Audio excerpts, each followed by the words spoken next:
Au Nigeria, premier producteur de pétrole en Afrique subsaharienne, avec une capacité de près de 2,4 millions de barils jour, le prix de l'essence à la pompe est passé du simple au double.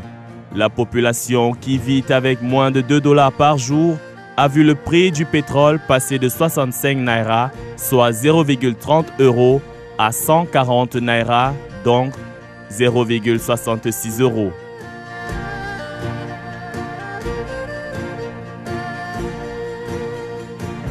Une situation qui a eu pour mérite de soulever la population de ce pays, qui s'avère être le plus peuplé d'Afrique, avec près de 160 millions d'habitants.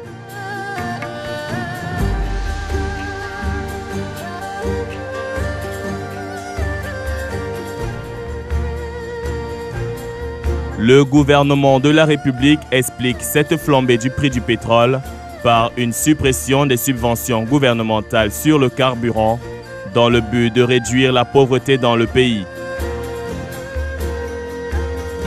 L'on comprend mal comment la pauvreté pourrait être réduite en augmentant le prix de l'essence, tant on sait qu'il entraînera fatalement une inflation des prix des produits sur le marché et donc une diminution du panier de la ménagère.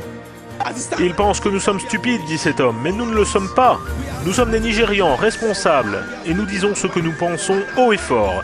Ils doivent faire baisser les prix du carburant. L'État fédéral du Nigeria a également annoncé d'autres mesures d'austérité, toujours dans l'optique de résorber la pauvreté. Au rang de ces réformes, la réduction des salaires de tous les membres du gouvernement de 25% et la réduction au strict minimum des déplacements à l'étranger des commissions et délégations gouvernementales. Ce sont des mesures conservatoires temporaires en attendant que le Nigeria passe à une autonomie nationale en matière de production pétrolifère. Le Nigeria possède en effet 4 principales raffineries, eu égard du pétrole brut qu'il produit et dont les importations de carburant pour couvrir ses besoins domestiques l'ont plongé dans une situation délicate malgré sa position de premier producteur de pétrole en Afrique subsaharienne.